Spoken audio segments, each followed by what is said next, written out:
misy sotasota.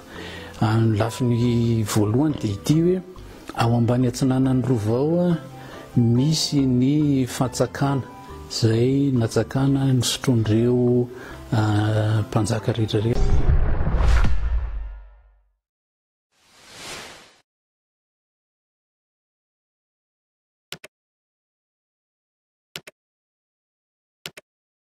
Nametrahana andrianam-polomerina afatra ny merina rehetra manerana ny Madagasikara sy manerana zao tontolo zao.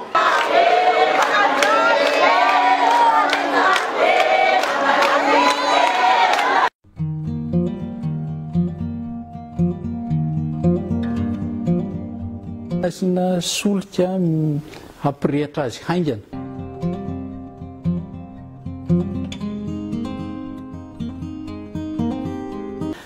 Nisy barika izay nentina 3 chevaux niditra anakao.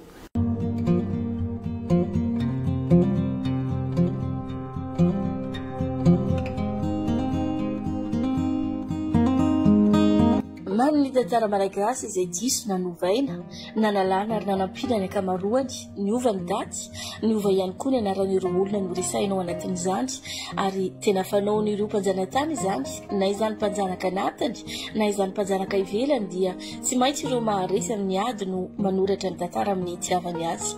Niova arak'izany ny tena zava-misy tany aloha. Lazaina fa i Jean Laborde no nanamboatra ny rova tamin'ny taona 790. Raha raina ny tantara dia diso tanteraka izany, nanavao, nananova mihitsy aza ny rova izay efa nisy teo aloha no nataon'i Jean Laborde. Efa nandalo teo ihany koa ireo arsitekta italiana nametraka ny asa-tanany tamin'ny fanavaozana ny rova, ka ny hasin'ny rova izay ireharehana ankehitriny dia efa ota efa ela. Alohan'ny resahana ny rova aloha dia anao jeritodika kely isika mikasika ny andrianam-polomerina satria ny rova namboariny izay toromarika sy torohevitra avy amin'ireo havany avy any atsimo atsinanana, indrindra fa dia ny hazo masina avy any atsimo atsinanana no nananganana ny rova. Io rova n'andrianam-polomerina io no tena malaza indrindra. Maro ny nametraka fanontaniana mikasika ny fiavian'andrianam-polomerina. Zanak'Anabafy Andriambelo Salama Imbo Salama Razaka, Rakotovao ny tena anarana Andriambelo Salama. Nolazaina fa nanambady ova izy, izany dia manam-pirofo fa tsy hova ny tenany. Raha navalona Andriambelo Salama, ny anaran'ny reniny Imbo Salama Razaka. Io anarana raha navalona Andriambelo Salama io dia anarana napetraka fotsiny ihany koa. Andria miara-manjaka. Izany dia midika hoe andriana miara-manjaka no anarany rainy, izay anarana napetraka ihany koa. Nahoana ireo daty ny mpanjaka ireo no nanomboka nandidina ny taonjato 520 teo daholo.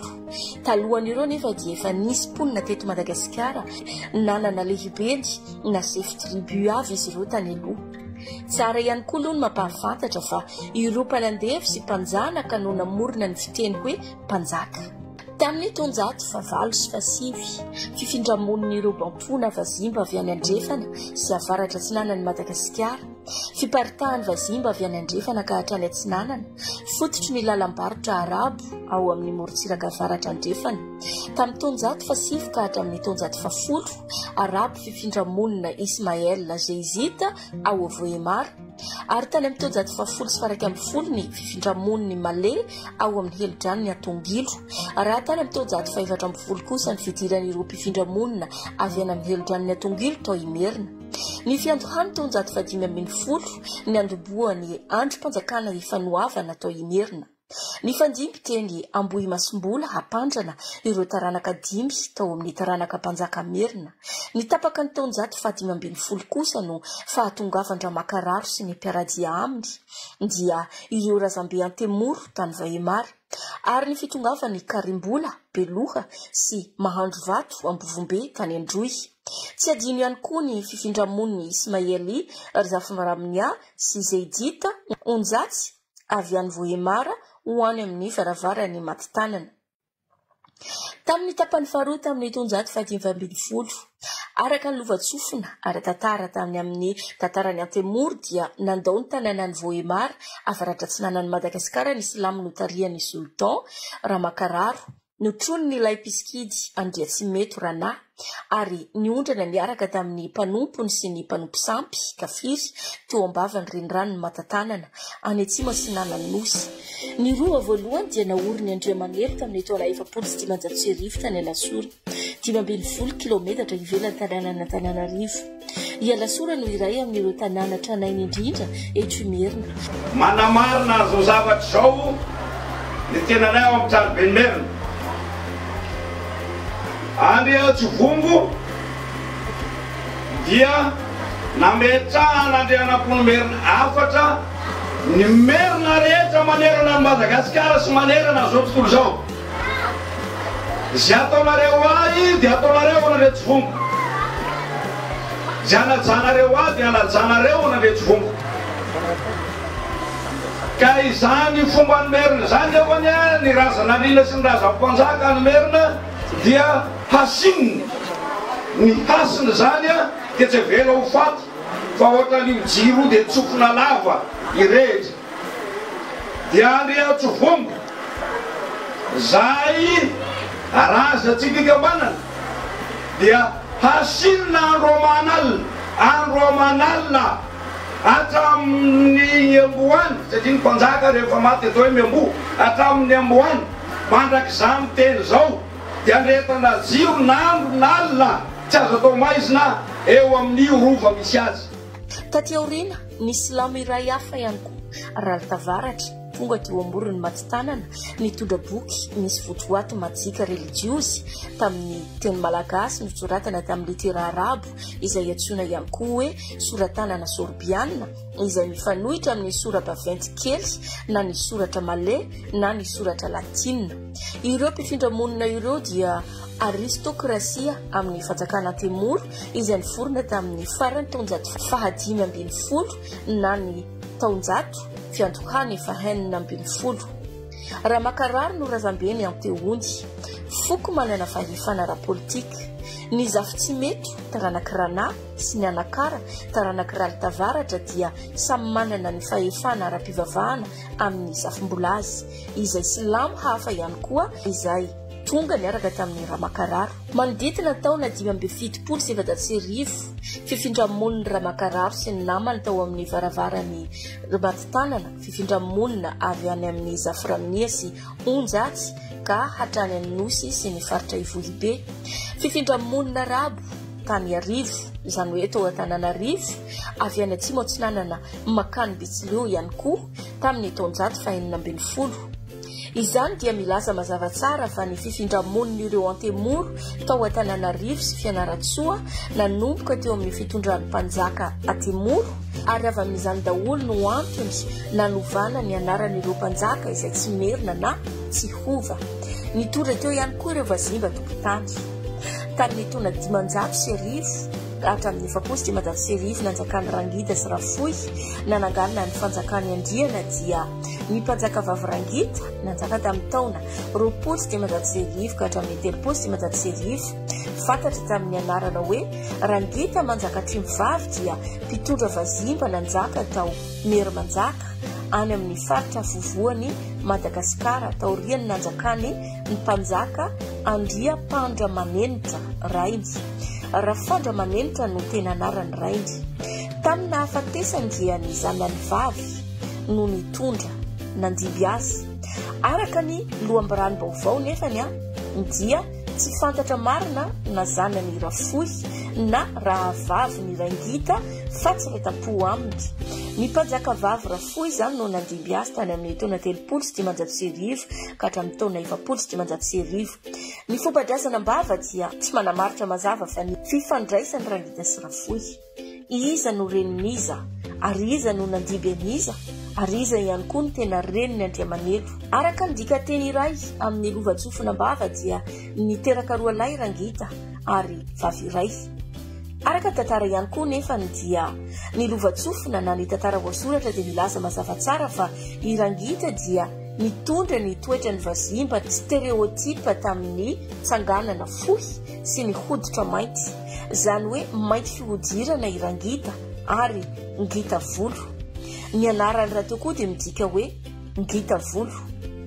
Eto dia mazava tsara na manodidina ny daty na ny endrika na ny tokoebatana nanjaka ny fanesy indrindra fa ny antony fanovana ny anaran'izy ireo rehefa nitody atao Antananarivo dia samby notovanana andriana na ranavalona daholo ny anaran'ireo mpanjaka ireo.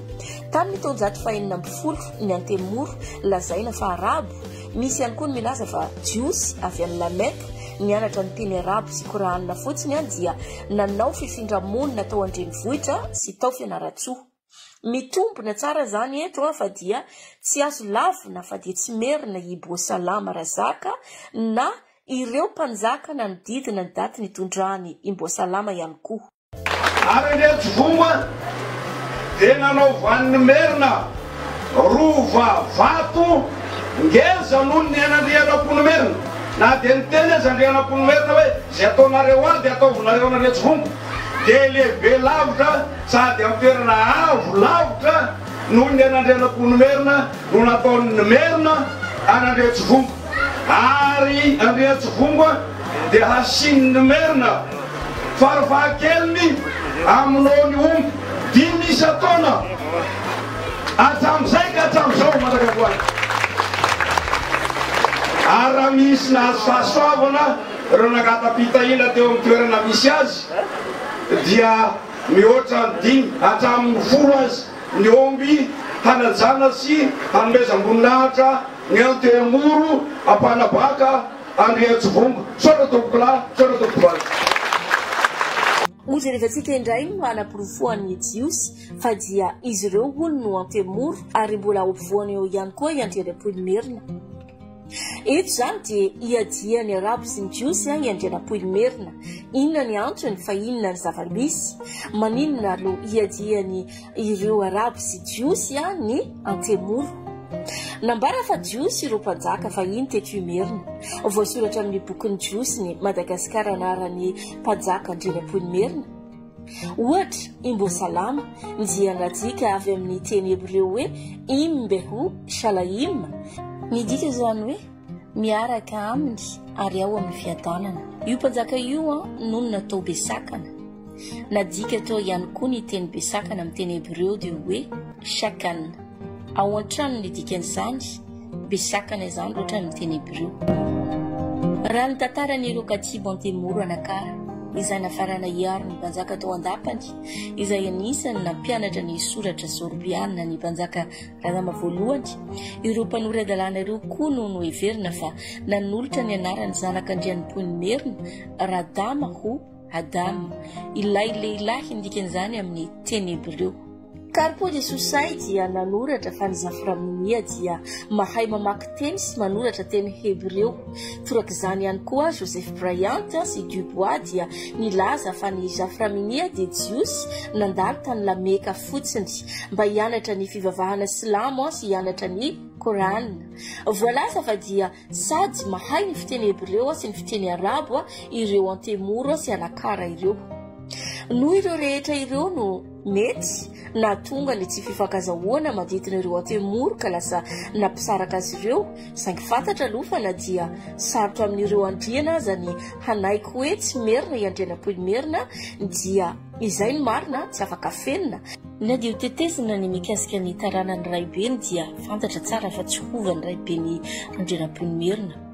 Matoa no tenenina hoe nanambady hova izy dia izay no midika fa tsy hova ny tenany, ny anarany rato dia tsy anarana ova. Mpanjaka Andriambelomasina nandimby anandria tsy mitovy amin'ny andriana tao Ambohimanga. Izy no niantoka ny fanabeazana ny zafikeliny teraka teo ambany ny famantarana fanandroana ny Alahamady. Io zafikeliny io izay no beazina tao amin'ny vohitra Amboatany teo amin'ny havoana akaiky ny Ambohimanga dia nantsoina hoe Imboasalama. Ary taty aoriana dia lasa mpanjaka lehibe indrindra teto Madagasikara nitondra ny anarana hoe Andriana-pony merina na Nampoina. Andriambelosalama rahiben'ny Andriana-pony merina dia nanana vady hova rangory vahiny izay maty teo ambany fitondrany. Teraka Rakotovao lehilahy mavo tao Ambohitronsy na koa Ambohitrosy tamin'ny prince Rangorimerina sy ny prince dia mifono zozoro vadiny zafikely ny mpanjaka-Andriamasina Valona avy any Merina tamin'ny reniny izy ka andrenany Merina Tsimbo iray amin'ireo fanapahana mahaloatena ao anatiny sistan'ny mpanjakany Merina. Tamin'ny fotoana nahaterahany Rakotomavy dia andria tsy mitovy amin'ny andriana no andria zaka no nanjaka tao i Merina Varadrandro faritra Atsinanana sy lehibe indrindra amin'ireo andriana Merina. Ny fanabadiany mpanjaka tamin'ny vadimaro dia tsy niteraka mpandova na dia niteraka zaza tsy ara-dalàna tamin'ny vehivavy iray tsy andriana aza izy mba hanomezana fa avapo ny fepetranapetraky ny razana amin'ny fametrahana ny mahara-dalàna ny mpitondra eto i Merina dia noraisiny andria tsy mitovy amin'ny andriana ho mpandova ny prince Rakotomavy. Tamin'ny nahapanjaka ny andria tsy mitovy amin'ny andriana tamin'ny taona 1770 dia noraisiny Rakotomavy ny anarana hoe Andria Belomasina, mpanjaka masina velona. Nantsoina ihany koa izy hoe Andria mahery tsy alain'olo tany, mpanjaka mahery tsy azo angalarina ny tany. Nipetrahany Andria Leopold tamin'ny fotoana nanjakany tao Ambohimanga, ny trano dia antsoina hoe mahitsy ela fanjaka. Izany dia midika hoe izay mahitsy no manjaka ela kokoa. Ny rindrina dia vita tamin'ny bois de rose. Ny trano dia vita amin'ny hazo ary ity maritrano ity dia antsoina hoe trano kotona. Toy izany ny endriky ny tranony zafimaniry. Marina aloha hoe ny rova dia samy hafa amin'ny atao hoe lapa. Ny rova zany dia ny toerana izay nanorenany mpanjakany lapany. Zany hoe ao anatin'ny rova misy raha ohatra ny manjaka miadana manokana zany ny resahana ny rova eo dia ahitana atao hoe trano anaky 5 dia misy fototra trano izay tsy vita ao anakiroa dia misy fasana anaky 5 ary misy fiangonana trano fiangonana zany anakiray. Dia ireo rehetra ireo miaraka amin'ny tokotany izay tao anatin'ny manda ireo no atao hoe rova ka ny rova rehetrarehetra dia ahitana izay daholo. Misy ny hadivoritsy na manda dia ny misy ihany koa zany ny trano nenan'ireo mpanjaka tao dia misy ny fasana ohatran'ny eny Ambohimanga dia mbola tavela ao ny fasana ary mety misy zavatra hafa ankoatran'ireo fa zay no atao hoe rova zany amin'ny maharova azy araka ny maharova malagasy azy. Tamin'ny andro n'Andria Leopold dia natao tamin'ny bararata ny tafo. I Jean Laborde no nahavita ny tranony tamin'ny 1700 ka nanova ny tafony tranony mpanjaka ho hazo tamin'ny fitondran'ny mpanjaka Ranavalona voalohany. Nandritra ny 3 volana nandeha tongotra ary fantatra fa olona miisa 5,000 no nitatitra nitondra ny bata izany hazo zany ka 2,000 tamin'ireo olona ireo dia maty no ny arerahana sindry ny hazo ihany koa. Maro tamin'ireo lehilahy araka izany no nitondra ny andro io no maty teny an-dalana tsy tafavoaka tamin'ny toerana nalehany no ny halavirany lalana. Fanamboarana ny rova manjaka miadana Andreas Vongo dia Antemoro ary voapirofo fa ampanabaka izy avy ao Pasimanjeva izy vavarany Farony. I Faraony dia tsy misy kasta hafa hoe Anteony, Antemahazo na Antalaotra fa mpanabaka iringiriny ny ao amin'ny vavaran'ny Faraony izay misy na Pasimanjeva. Misy toerana ray atao hoe Loaoloka any akaiky ny Morotsiraka any amin'ny vavarano akaiky ny vinan'ny Faraony. Izay toerana ny heverin'ny mpanjanatany saika natao distrika talohan'ny mahadistrika ny Manakara.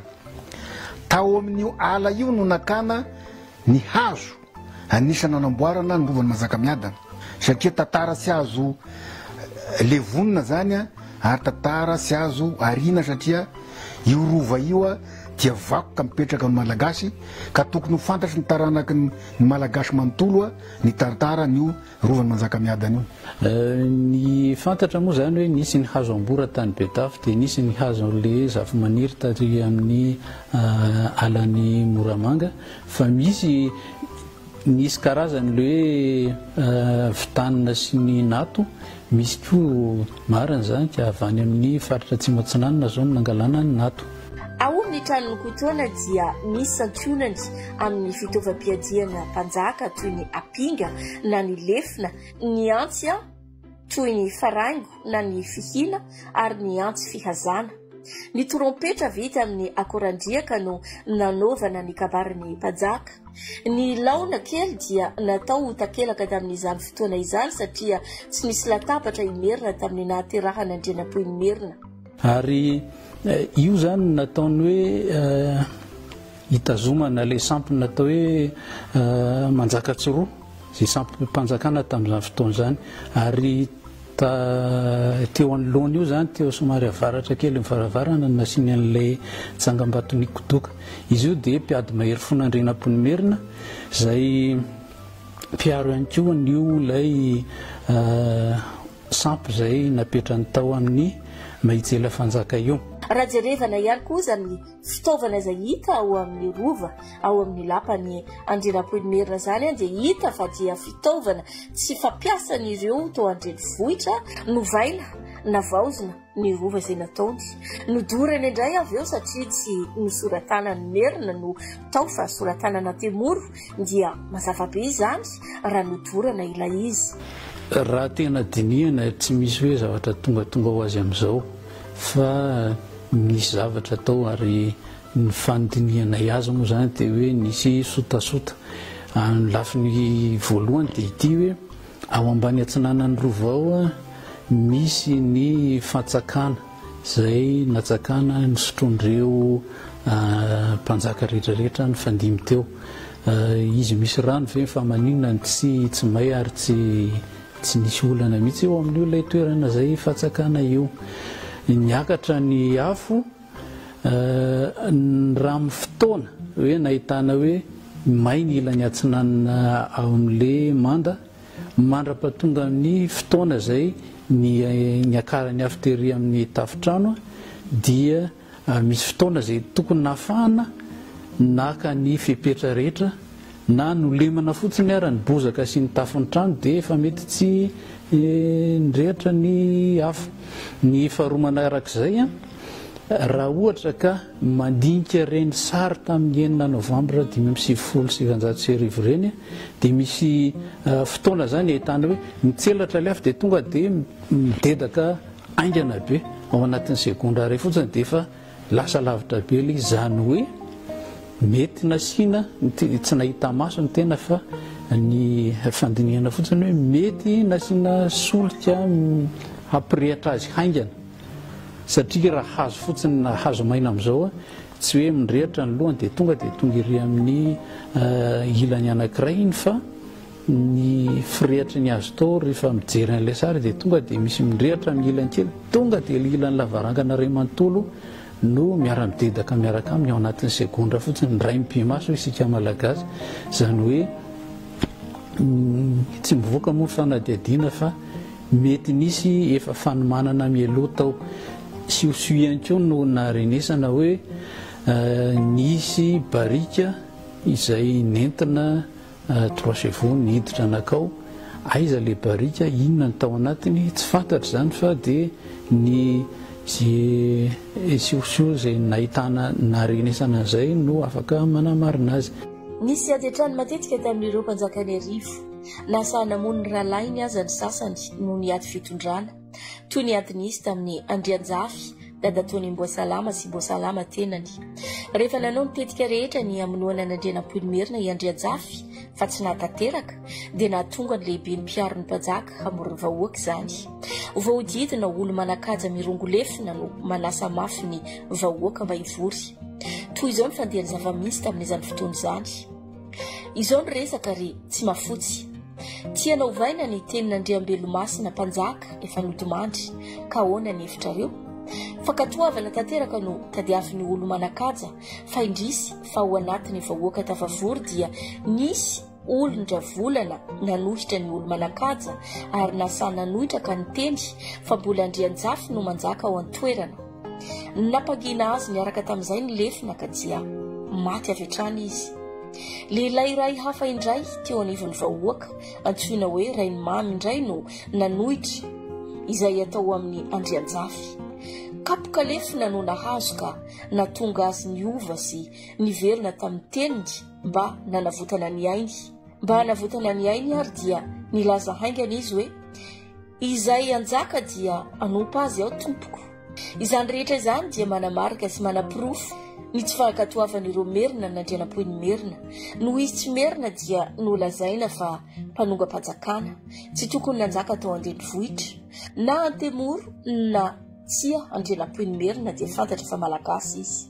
Na arabo na jiosy na temoro izay nizarazara ho foko maromaro dia fantatra fa ao ny antony matoa iadian'ireo arabo sy ireo hebreo ny fiavian'izy ireo. Ny toerana masina any Atsimatsinanana sy ireo zava-masina any Atsimatsinanana mihitsy angamba no tiana sy kilain'izy ireo ka natonga azy ireo nampianatra ny mombamomba sy ny fitenin'izy ireo tamin'ireo malagasy tompo-toerana tao.